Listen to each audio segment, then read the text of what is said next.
हम हमारे कोटे से काम देते थे, उसको भी नहीं होने देते हैं, इसको भी पेंडिंग डालते हैं क्योंकि अधिकारी इनके हैं। वहाँ मंडावा में कॉलेज होती, उन्होंने अपने गांव में खोली है, तो मैं भी मेरे गांव में खोल के बना के दे सकता, तो मैंने तो खुद पैसे लगाए।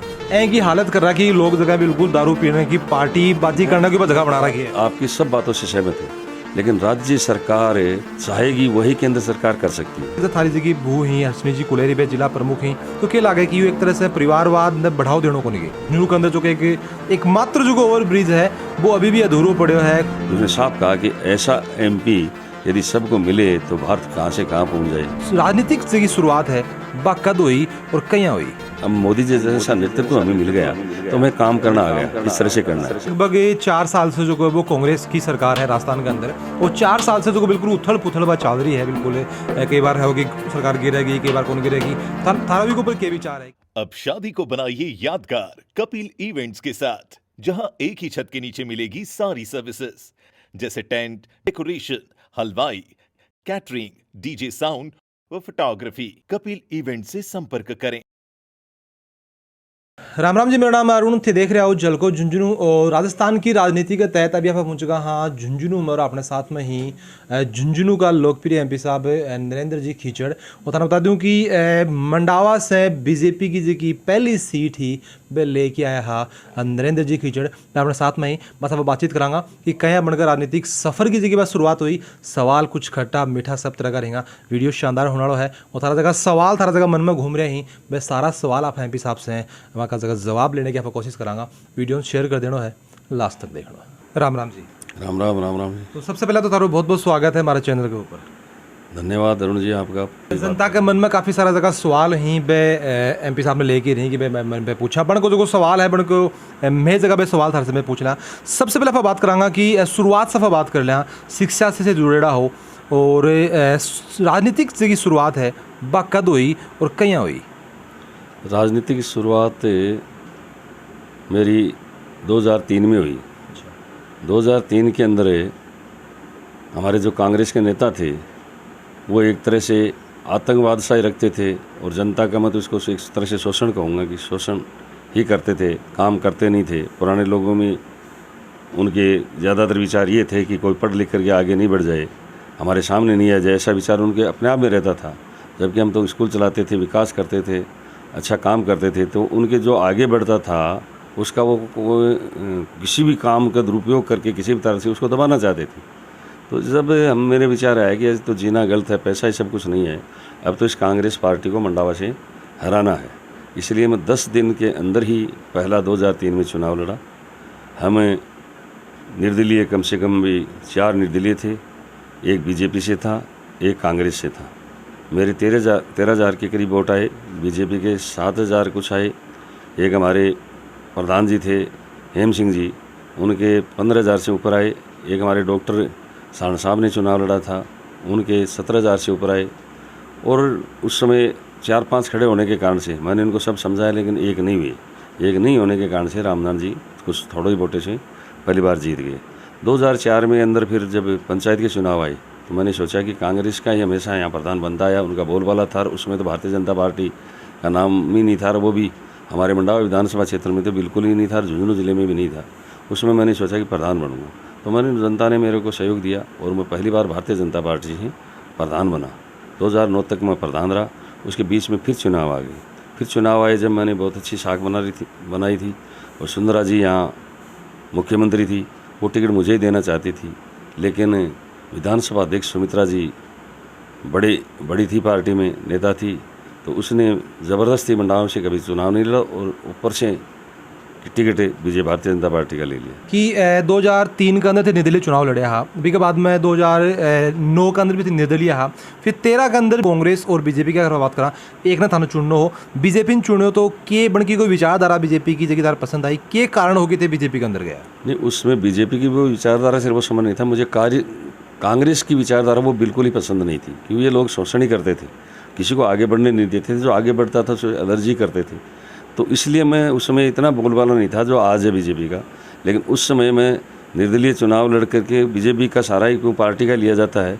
अब 2009 में अब दोबारा चुनाव मुझे टिकट देने चाह रही थी वसुंधरा जी, लेकिन सुमित्रा जी ने ज़बरदस्ती की मैं मंडावा से लड़ूंगी, और मंडावा से वो चुनाव लड़ी थी, उनकी जमानत जब्त होगी। मैं 405 वोट से हारा। 405 वोट से हारने का कारण केवल यही था कि मेरा चिन्ह और ऊपर एक दूसरा चिन्ह सम्मान हो गई, उसके 5000 वोट चलेगी। 5000 मेरा सारंगी, उसका सारंगी का निशान था, मेरा बैट बल्ले का निशान था, तो बैट बल्ला सारंगी एक साथ लगने के कारण से 5000 वोट उस पर चले गए, जबकि उसके 100 वोट भी नहीं आने चाहिए। उसने प्रचार भी नहीं किया था, केवल उसने फार्म भरा था। वो जय गुरुदेव का था, कभी जय गुरुदेव को 100 वोट से ऊपर नहीं आते हैं कभी भी, और उसने फार्म भर दिया। 105 वोट से सुमित्रा जी के सामने हार गया और कांग्रेस वहाँ से जीत गई। तो उसके बाद 405 में हारने के बाद में फिर मुझे निर्दलीय लड़ना पड़ा। एक बार फिर पार्टी ने फिर टिकट नहीं दी। जब मैं 17,000 से ऊपर वोटों से निर्दलीय जीता, उसमें तीनों ही पार्टियों की जमानत जब्त हुई, कांग्रेस की भी हुई और बीजेपी की हुई और बहुजन की भी हुई। मैं सो जानना चाहूँगा कि 13 के अंदर भले ही थे बीजेपी से चुनाव कौन लड़े हो, लेकिन मान्य योग हो कि भाई थे बीजेपी के संपर्क में थे हो, तो क्या लगे कि बी टाइम में जो कि मोदी लहर चाल रही ही बात थारी जीत के पीछे वजह रही, या फिर थारा खुद का जगह संपर्क आ के थारे के समझ में आवेगा अंदर? उस समय मोदी जी प्रधानमंत्री नहीं बने थे, उससे पहले चुनाव थे। नहीं, बाकी लहर है, एक बोले गए कि भाई 13 के अंदर लहर बन के आई है ना। लहर मानो चाहे कैसे मानो, बीजेपी के वोट मुझे मिलते थे, कांग्रेस के विपक्ष के वोट थे वो मुझे ही मिलते थे हमेशा, क्योंकि मैंने जनता में बीच में रहा, उनकी सेवा की, सेवक बन करके रहा, और उन्होंने मेरे को 17,000 ऊपर वोटों से निर्दलीय रूप में जिताया। यह तो एक राजनीतिक की शुरुआत की बात कर ली। अब आप हाँ वर्तमान समय की रफा बात करा तो कुछ खटा मीठा सवाल थार से मैं कर लिया हूँ। सबसे पहले अगर आप पॉजिटिव अगर आप बात करा तो झुंझुनू के अंदर जो कि एक मलसीसर के अंदर एक कॉलेज बनाई, और भामाशाह के रूप में मेरे सुनने में आई कि लगभग 8 करोड़ रुपया थे भी के अंदर दिया। तो बी चीज़ के लिए थारो बहुत बहुत साधुवाद और धन्यवाद है। और दूसरी चीज़ की थारा बता दूँ कि रेलवे के अंदर बहुत ही शानदार जो काम हुआ है और थारा द्वारा भी हुआ है। काफ़ी सारी जगह ट्रेन ही पहले लोग आगे बहुत समस्या आया करती आने जाने के अंदर, लेकिन आज आप देखा कि इतनी सारी जगह ट्रेन चाले हैं कि लोग जगह में बिल्कुल बसा के ऊपर डिपेंड हो रहे हैं, किराया भी बन को बचा है। तो बी चीज़ के लिए भी थाने बहुत बहुत धन्यवाद। ये जगह दो चीज़ ही पब्लिक जगह पे खास तौर पर कही कि जब भी थे एमपी साहब से मिलो तो ये दो चीज़ों के लिए बहुत बहुत धन्यवाद दे के आना। रेलवे में जो भी देखो, प्रयागराज ट्रेन है, दुरंतो है, मुंबई जा रही है, एक कोटा जा रही है, ये तीनों मैंने ही चलाई। आपको पता है झुंझुनू के लिए यहाँ आ रही हैं, बाकी आगे नहीं जा रही। और सैनिक एक्सप्रेस इतना प्रयास कर लिया कि हमारे पहले एमपी साहब ने भी किया, उसको सैनिक एक्सप्रेस को रेगुलर नहीं की। अब भी मैं भी प्रयास कर चुका 2-3 साल, फिर भी नहीं हुई। लेकिन हमारे जो अब जो रेलवे मंत्री बने वो जोधपुर के हैं, वो रेलवे मंत्री बनने के बाद उनको मैंने समझाया झुंझुनू के बारे में कि इस तरह से पहले एक ट्रेन चलती थी, वो रेगुलर जाती थी, और भारतीय जनता पार्टी की बनी सरकार कैसे भी उसको रेगुलर की जाए। मंत्री ने ये बात सुनी, और मंत्री ने सुनने के बाद में इस ट्रेन को भी रेगुलर किया। बहुत सी अन्य ट्रेन भी चलाई हैं। बाकी उन्होंने अपने जब सैनिक एक्सप्रेस को रेगुलर किया गया, जब सवेदानंद जी हम दोनों सिक्कर में थे, और सिक्कर में मंत्री जी ने दिल्ली से हरी झंडी दिखाई, जब उन्होंने भाषण दिया तो उसने साफ कहा कि ऐसा एमपी यदि सबको मिले तो भारत कहाँ से कहाँ पहुँच जाए, ये उसमें भी कहा। और बाकी यहाँ पे साथ में ट्रेन ही नहीं, हाँ सड़कों का भी जाल बिछा हुआ है। प्रधानमंत्री ग्रामीण सड़कें भी खूब बनी हुई हैं। मेरे आने के बाद में आपको पता है कि यहाँ अपना जो नेशनल हाईवे बीकानेर रेवाड़ी वाला था, मैंने आकर के पूर्ण करवाया, उसके पैसे की मंजूरी करवाई, तीनों बाईपास निकलवा दिए। फतेहपुर में बाईपास का काम चल रहा है, मंडाव में बाईपास का काम चल रहा है, और झुंझुनू में बाईपास का काम चल रहा है, और पिलानी में बाईपास का काम चल रहा है। देखो, अगर रोड की बात चाली तो एक सवाल जो कि वो ओवर ब्रिज के ऊपर भी आओगे। झुंझुनू के अंदर जो कि एक मात्र जो ओवर ब्रिज है वो अभी भी अधूरो पड़े है। कोई कहे कि रेलवे पैसा कौन दे है, कोई कहे कि केंद्र सरकार कौन दे है, राज्य सरकार कौन दे है। तो बी के ऊपर थारो क्या मानना है कि प्रयास थारा द्वारा कितना के करेगा? ये मानना ये है कि वसुंधरा जी जब मुख्यमंत्री थी, जब हमने उनको रिक्वेस्ट करी थी, ये राज्य सरकार का काम उन्होंने घोषणा की थी ये, लेकिन ये रेलवे लाइन जाती है, इसलिए रेलवे डिपार्टमेंट के साथ, केंद्र के साथ नहीं, रेलवे डिपार्टमेंट के साथ इनका पैक्ट हुआ था। उसमें क्या हुआ, मैं इस प्रयास में लगा हुआ हूँ। इसमें क्या हुआ कि ये उस समय जब रेलवे के साथ पैक्ट किया राज्य सरकार ने, उसमें डबल रोड के लिए किया था। अब उन्होंने कर दिया 4 लाइन पर। वो रेलवे के साथ पैक्ट था नहीं। मैंने मंत्री जी हमारे विष्णु जी हैं जो रेलवे मंत्री हैं, उनसे मैं मिला हूँ, वो प्रयासरत भी है, मेरे पास लेटर भी है, अभी मैं आपको दिखा सकता हूँ। वो जवाब आया है, उसमें सीधा ये आया है कि इन्होंने 4 लाइन का कर लिया, पहले 4 लाइन के लिए पैक्ट नहीं हुआ था। फिर भी हम इसकी कोशिश कर रहे हैं, मंत्री जी लगे हुए हैं कि किस तरह से ये पुल बने, और इसके मैं प्रयासरत हूँ। इसी के लिए नहीं हूँ मैं, बाकरा मोड़ का है, उदयपुर वाटी का है जो रोड जाती है, बाकराम वाली भी जाती है, और एक हमारे नोआ के अंदर भी बसें नीचे से नहीं जा सकती, उसके लिए भी ओवर ब्रिज के लिए मैं लगा हुआ हूँ। ऐसी 5-4 जगह और भी ओवर ब्रिज हैं, उनके लिए मैं लगा हुआ हूँ, और इसका भी निश्चित रूप से जल्दी ही हम ये हल निकालेंगे केंद्र सरकार द्वारा। अच्छा, एक आरोप तार पर परिवारवाद को भी ला गया। जिस हिसाब से देखा कि बीजेपी जगह बा पीछे से गुजरात चुनाव होया हा, कुछ नया चेहरा ने भी टिकट दिया, पुराना जगह 2-3 साल से जीत रहा चेहरा बन पे दरकिनार करया हा। और भी क्या बिल्कुल विपरीत दफा बात करी थारी जगह भू ही हर्षनी जी कुलेरी बे जिला प्रमुख ही, तो क्या लगे कि एक तरह से परिवारवाद ने बढ़ाव देने को नहीं? परिवारवाद का कोई बढ़ावा नहीं है। पार्टी में कोई भी काम कर सकता है, बेटा भी कर सकता है, भाई भी कर सकता है, पत्नी भी कर सकती है, माँ भी कर सकती है। जो भी पार्टी में काम करना चाहिए वो कर सकता है। मैं मेरा काम अच्छा बनाने के लिए किसी का सहारा लूँगा तो इसका मतलब ये नहीं कि हम परिवार, जो पार्टी कहेगी वो आदेश मानेंगे। और पंचायत राज का और एमएलए और विधायक के चुनाव अलग अलग हैं। लोग इसको परिवारवाद कहते हैं, ये नहीं है। हमारे कटारे जी ने साफ कहा था कि पंचायत राज चुनाव एक अलग है और विधायक और सांसद का चुनाव एक अलग है, उसमें कोई परिवारवाद। अब परिवारवाद के लिए तो जनता जो काम करेगा उसको है। मोदी जी कहते हैं परिवारवाद के लिए, लेकिन मोदी जी के मुझे कहना तो नहीं चाहिए, लेकिन फिर भी मैं बताता हूँ कि कहीं कहीं चुनाव कोई भी नहीं जीतने वाला होता है और वो जीत सकता है। तो परिवारवाद मोदी जी उसको मानते हैं कि एक ही पार्टी में एक ही घर के या एक ही समाज के सदस्य हों। जैसे कांग्रेस में गांधी परिवार, अखिलेश के लिए अखिलेश यादव परिवार, मायावती के लिए सारा मायावती परिवार। ऐसे पार्टियां हैं जो खुद की स्वयं की है। भारतीय जनता पार्टी तो सबकी पार्टी है, ये तो खुली है। यहाँ आप देख लो कि अध्यक्ष बार बार बदला जाता है, उनके तो खुद के ही परिवार के अध्यक्ष रहे, उनका ही महामंत्री, उनका ही लेना देना था, वही टिकट बांटते हैं। यहाँ पार्टी के हिसाब से जो जीतने वाला है उसको टिकट दिया जाता है। ठीक है। एक सवाल जो को जनता को सूर्य उद्यान ने लेके भी रहे कि वसुंधरा जी जगह पे सूर्य उद्यान को लोकार्पण पे करके गया, उसके बाद में कांग्रेस की सरकार आ गई, लेकिन झुंझुनू से एमपी थे ही हो, फिर भी वो सूर्य उद्यान अभी तक जनता के लिए खोले कौन गए हो? अब उसका क्या करें, तो राजस्थान सरकार है। अब आप जैसे जल जीवन मिशन केंद्र की स्कीम है, यहाँ मेडिकल कॉलेज केंद्र ने दी, अब राज्य सरकार सहयोग नहीं दे रही कि केंद्र का नाम हो जाएगा, तो मेडिकल कॉलेज अब काम शुरू हुआ है। जबकि 4 साल पहले मोदी जी ने दे दी कि हर जिले में, जबकि यहाँ शेखावाटी के अंदर ये हो रहा था कि चूरू और सिक्कर में मेडिकल कॉलेज होगी, वह झुंझुनू में कभी नहीं खुलेगा। और मैंने जाते ही यहाँ मेडिकल कॉलेज स्वीकृत करवा दी, लेकिन आज और दूसरी जगह मेडिकल कॉलेज इसके साथ खुलने में बहस शुरू हो गई, जबकि यहाँ की तो राज्य सरकार करना नहीं चाहती। ऐसे जल जीवन मिशन है, केंद्र की स्कीम है, केंद्र का 50% बजट आ गया, फिर भी ये नहीं कर रहे। कहीं पाइप डाल रहे हैं, कहीं कुछ कर रहे हैं। जहाँ को लगा कि भाई थाने प्रयास कुछ ज़्यादा करना चाहिए, क्योंकि मैं पीछे जाके आया बड़े दौरा से सूर्य उद्यान के अंदर, बड़े ऐ की हालत कर रहा कि लोग जगह बिल्कुल दारू पीने की, पार्टी बाजी करने की जगह बना रखी है। आपकी सब बातों से सहमत हूँ, लेकिन राज्य सरकार चाहेगी वही केंद्र सरकार कर सकती है, क्योंकि ये अधिकार बंटे हुए हैं। जैसे पश्चिम बंगाल है, वहाँ 2-2 हज़ार रुपये किसानों को नहीं मिल रहे। क्यों नहीं मिल रहे? वो मुख्यमंत्री सूची नहीं दे रहा। ज़मीन किसकी है? राज्य सरकार की। आज ये मेडिकल कॉलेज दे दी, मैं यही तो इसलिए तो उदाहरण दे रहा हूँ। मेडिकल दोने के बाद में भी 60% राशि देने के बाद में भी ये लोग शुरू नहीं कर रहे।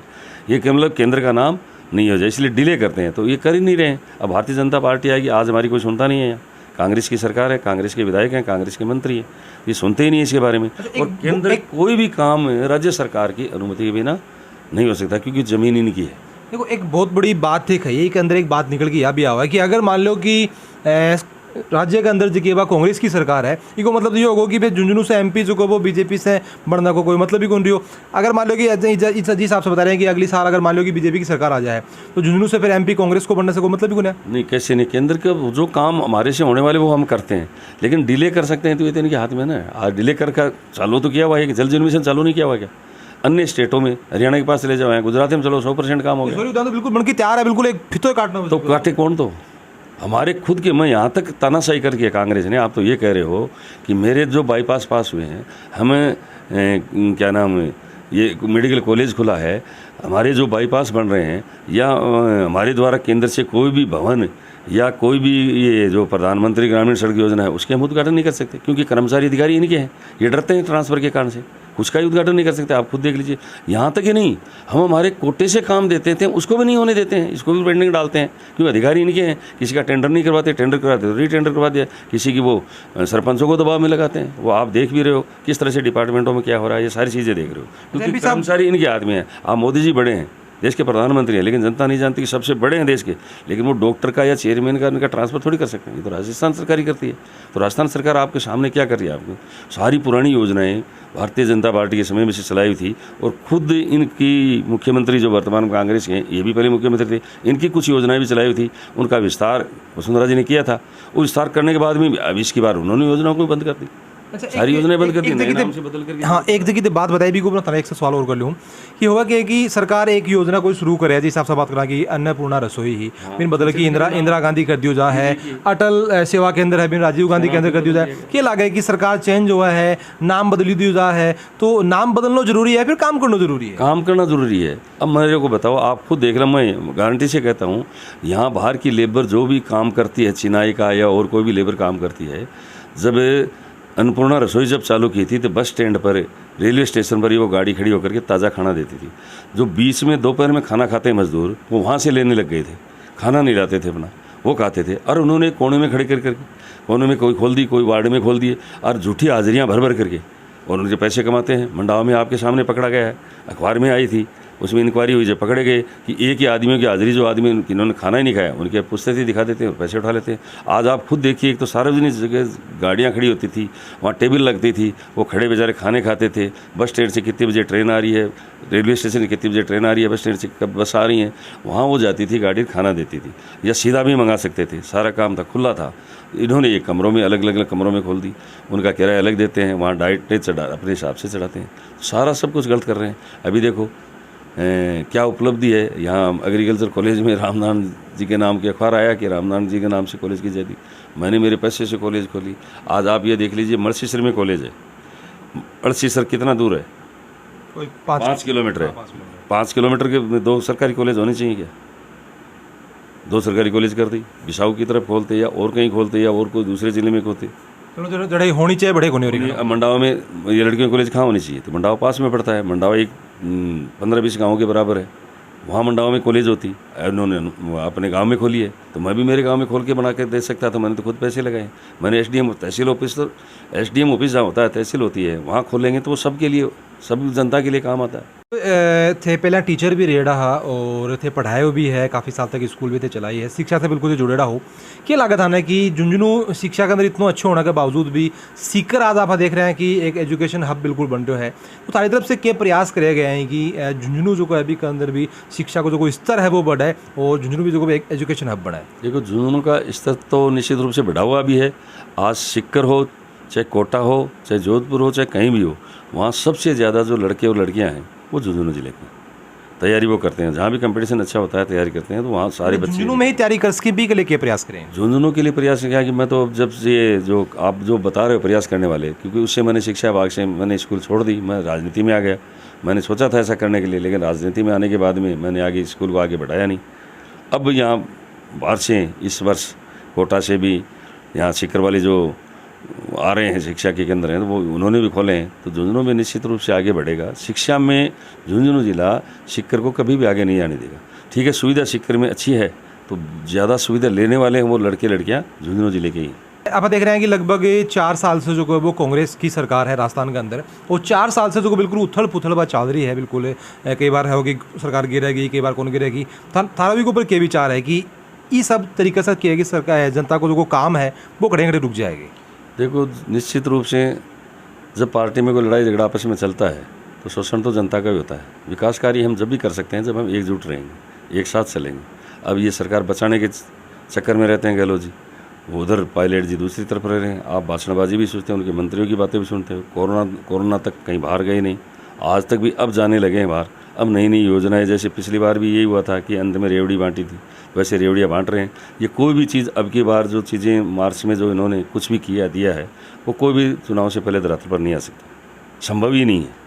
और इतना कर्जा कर दिया है प्रति व्यक्ति पर, या राजस्थान पर मान लो, पूरा देश बढ़ रहा है, मोदी जी के नेतृत्व में पूरा भारत बढ़ रहा है, लेकिन राजस्थान नहीं बढ़ रहा। राजस्थान में आप खुद देख लिए, बिजली की दरें सबसे ज़्यादा, पेट्रोल की दरें सबसे ज़्यादा, महिलाओं के साथ अत्याचार सबसे ज़्यादा, दुर्घटना, आतंकवाद सब जगह फैल हो गया, सब जगह हो गया ख़त्म, लेकिन यहाँ राजस्थान में अभी भी आतंकवाद चल रहा है। एक सवाल था इसमें जानना चाहूँगा कि विधायक भी थे रिया हो, एमपी भी थे अभी मौजूद हो, कौन सो जो विधायक की ज़्यादा टफ है, फिर सांसद ज़्यादा टफ है, कौन सो काम ज़्यादा था टफ लागो, कौन सा ज़्यादा मज़ा आया था? राजनीति में मुझे कोई काम नहीं, मुझे कहीं भी भेज दें, और अब तो मुझे बहुत आनंद आ रहा है। कंपेरिजन अगर आप करा तो विधायक और सांसद का काम थोड़ा कम होता है, क्षेत्रफल कम होता है, इसलिए जनता से तो सीधा ज़्यादा जुड़ जाता है। बाकी ये नहीं है कि जब आदमी काम करे 24 घंटे काम करे मोदी जी की तरह, तो पूरे ज़िले में भी कोई दिक्कत नहीं है। यार आप भी देख रहे हो मेरी शाख यहाँ झुंझुनू जिले में कम नहीं है। अब मोदी जी जैसा नेतृत्व हमें मिल गया तो हमें काम करना आ गया, किस तरह से करना है। मोदी जी के नेतृत्व में आने के बाद भी बहुत अच्छा समझ रहे हैं। अच्छा, एक सवाल था मैं लेना चाहूँगा कि ई बार थे विधायक की टिकट लेगा या फिर एमपी की टिकट की ट्राई करोगा? नहीं, मेरे भारतीय जनता पार्टी की जिम्मेदारी है, मैं सांसद हूँ। जैसा पार्टी आदेश देगी वो काम हम करेंगे, हम पार्टी के हित में करेंगे। पार्टी अपने हित के लिए जो भी जिस चुनाव में उतारेगी उसमें वही चुनाव हम लड़ेंगे। अच्छा, एक मुश्किल से सवाल था सांसद जी मैं और ले लूँ कि मान लो कि अगर थाने एमपी की टिकट नहीं मिला है तो के नरेंद्र जी निर्दलीय खड़ा होंगे? नहीं, निर्दलीय वाले तो सोचे नहीं है। मोदी जी के नेतृत्व में काम करने में मज़ा आ रहा है, देश को आगे बढ़ाना है। नहीं, मान लो टिकट नहीं मिला था ना, हमारी पार्टी में कुछ टिकट को लेना कोई ज़रूरी नहीं है। टिकट इसलिए नहीं, ईमानदारी से काम करना। हम पार्टी में बहुत से उत्तरदायित्व हैं, हम और पदों पर चले जाएंगे। संघ में जाकर जयपुर काम कर लेंगे, दिल्ली में कर लेंगे, और जो काम अच्छा करता है उसके लिए पार्टी में बहुत जगह है। हमें उनके नेतृत्व में आने के बाद में ये पाठ पढ़ा है कि हमें देश की सेवा करनी। तो अभी तक थे सुन रहा है आपने जगह झुंझुनू का सांसद ही एमपी साहब नरेंद्र जी खीचड़ो वर्मन को यो कहना है कि पार्टी से जुड़ेगा बिल्कुल भी ही, और टिकट चाहे मिले या नहीं मिले हमेशा पार्टी के लिए काम करता रहेगा। थे के विचार से कितना के प्रभावित हो। अगर थारा को और कोई सवाल जगह थारा रहेगा ही तो वहाँ तक कमेंट बॉक्स में जरूर बताओगा। बेबी मैं से अगली बार जब अपन को इंटरव्यू करांगा तो बे सवाल में से मैं जरूर पूछांगा, और कोई थारी राय हो है मैं भी थे कमेंट बॉक्स में जरूर बताओगा। वीडियो जो वो शेयर जरूर कर देना है, और जल को झुंझुनू के साथ तारो प्यार यहीं बनाए रखो।